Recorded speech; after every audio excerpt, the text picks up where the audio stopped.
Hello everyone, আমি রনিতা। আমার নতুন একটা ভিডিওতে সবাইকে ওয়েলকাম। তো ভিডিওটা একটু দেরি করেই আপলোড করছি, কেননা এই সামনে সরস্বতী পুজোর জন্য একটু সময় পাইনি। তো সোনু আর আমি রেডি হয়ে গেছি, এক জায়গায় যাচ্ছি। কোথায় যাচ্ছি সেটা তো অবশ্যই দেখতে পারবেন। এবার আমরা বেরিয়ে স্টেশনেও চলে এসেছি। সেদিন ট্রেনটা জাস্ট টাইমে পেয়েছিলাম, তো বেশি ভিডিও করতে পারিনি, কেননা অনেকটাই ট্রেনটা যদি মিস করে ফেলতাম তাহলে আবার অনেকটা সময় লাগতো। আমরা ট্রেনে উঠেও গেছি আর ট্রেনটা ফাঁকাও ছিল। আসলে আমরা যাচ্ছি বনগাঁ সাতভাই যে কালী মন্দিরটা আছে, পৌষ মাসে মেলা হয়, তো সেই মায়ের দর্শন করতে আর পুজো দিতে।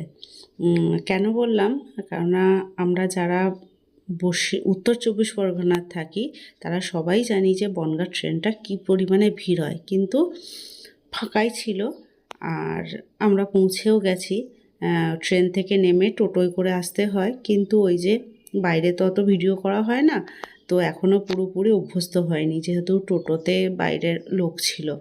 তো যাই হোক, এটা একদম মন্দিরের সামনে। আর মন্দিরের সামনেটা কিন্তু ওই যে ডালাগুলো দোকানগুলো থাকে, সেখান থেকেই ডালা নেব।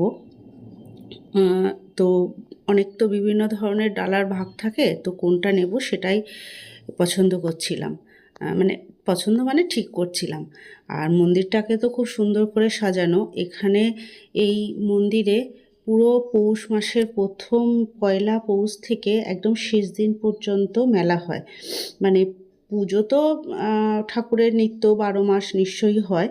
তো আমরা পৌষ মাসে বলে মূল্য দিয়ে পুজো দিতে হয় মাকে, তো সেই মতো খাড়া ছিল, ফল মিষ্টি আর মূলত তো আজ পৌষ মাসটা স্পেশালিটি দিতেই হয় নাকি, তো সরি। তো সেই মতো ডালা নিয়ে আর প্রচুর লাইন পড়ে, তাও আমরা গেছিলাম রবিবার দিন। আর কালী মন্দিরগুলোতে সাধারণত আমরা জানি শনিবার মঙ্গলবার ভীষণ ভিড় হয়। আর ওখানকার স্থায়ী বাসিন্দারা বলছিলেন যে আগের দিনই প্রচুর ভিড় ছিল।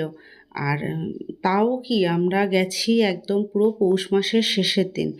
আর এই যে মন্দিরটা খুব সুন্দর করে সাজিয়েছে, মন্দিরের মাকেও তোমাদেরকে দর্শন করাচ্ছি।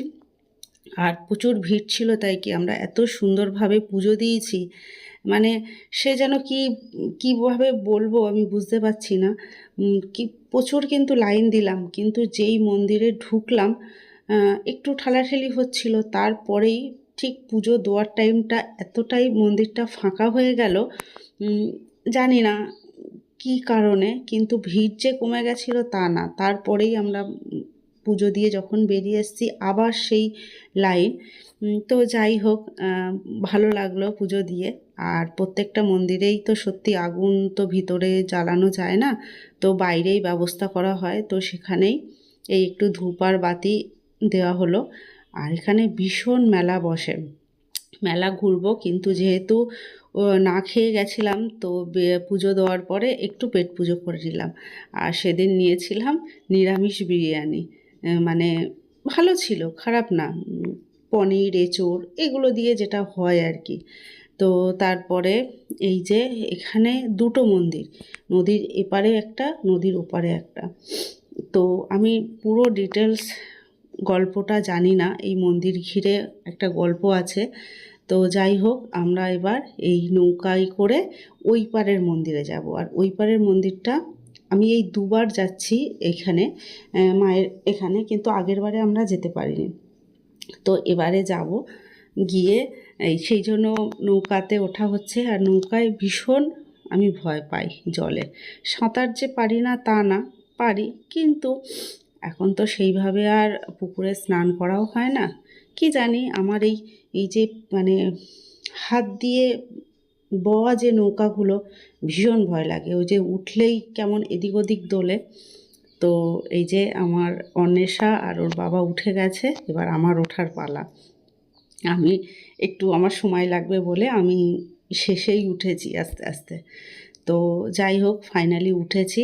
আর এই যে আমার মেয়ে, এদিকে কিন্তু মেয়ে কিন্তু সাঁতার পারে না, তার সাহসটা দেখো। আমি তো উঠেই আগে বসে গেছি ভয়তে, কিন্তু ওই যে উনি দাঁড়িয়ে দাঁড়িয়ে যাবে। তো যাই হোক, ওর বাবাও ছিল পাশে, ওর ইচ্ছা হয়েছে দাঁড়িয়ে যাবে, বাবা যাক।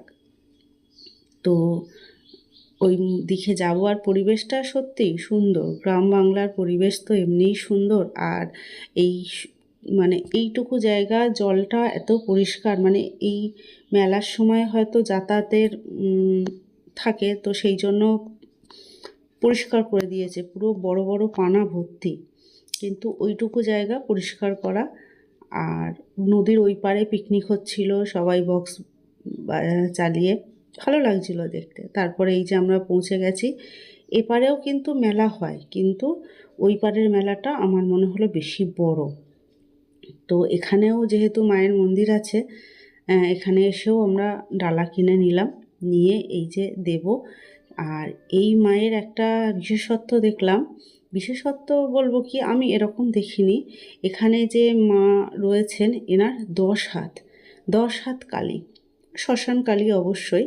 এই যে আমরা পুজো দেব। তো ওই যে বললাম না, এই মন্দিরের কিছু গল্প আছে, তো পাশে একজন বলছিল, শুনলাম, বেশ ভালো লাগলো। তো আমি আর এখানে সেই মানে অল্প অল্প শুনেছি, বললাম না। তো তারপরে এই একটা ব্রিজ ছিল, এটা হচ্ছে বাংলাদেশ যে ট্রেনটা যায় তার সেরকম। তো ব্রিজের উপর দিয়েই ফিরেছি, আসার সময় আর নদী পার হয়ে ফিরিনি, কাছেই, বেশি দূর না। তো তারপরে এপারে এসে একটু মেলায় ঘোরা। আর আমরা এখন সংসারী মানুষ, মেলা মানেই কিন্তু একটু সংসারের বাসনপত্র এইসব দিকেই বেশি যাই আমি। এবার আমার অন্বেষা যেমন, ওর গিফট, খেলনা, ছোট ছোট এইরকম। তো যাই হোক, মেলার থেকে কি কি কিনেছি অবশ্যই সেটাও দেখাবো পরের একটা ভিডিও, এই ভিডিওতে আর আমি জুড়িনি। তো যাই হোক, বেশ বড় মেলা। আর সত্যিই জিনিসগুলো, আমার তো মনে হয় আমার বাড়ির লোকেশান যেখানে, সেখানে যা মেলায় আমরা কেনাকাটা করি তার থেকে এই মেলাতে অনেক সস্তা। তারপরে আর আমার এতদিন যারা ভিডিও দেখে তারা অবশ্যই জানে, আমি মেলায় যাওয়া বা যেখানে গিয়ে আচারের দোকান দেখি, আচার কিনবো না তা হয় না। তো এখান থেকেও বেশ কিছুটা আচার নিয়েছি, নিয়ে বেশ সারাদিন ঘোরাঘুরি করে এবার ফেরার পালা। এবার ঠান্ডা হলেও, আমার মেয়ে তো আইসক্রিম পাগল, মেয়ে বলবো না, আমিও খুব ভালোবাসি। তো আইসক্রিম খেয়ে এখান থেকে এবার বাড়ি ফেরার পালা। তবে আর ভিডিওটা আমি কন্টিনিউ করিনি, কিন্তু এখানেই একটা কথা বলি, আসার সময় যে বলেছিলাম ট্রেনটা খুব ফাঁকা পেয়েছি, ভিড় হয়, ফেরার সময় যে এত ভিড়, এত ভিড়, নামতে পারবো কি বুঝতে পারছিলাম না। তো যাই হোক, একটু কষ্ট হয়েছিল, ফিরেছি। ভিডিওটা এই পর্যন্তই। আমার ভিডিওটা কেমন লাগলো অবশ্যই জানিও, ভালো লাগলে একটা লাইক করে দিও।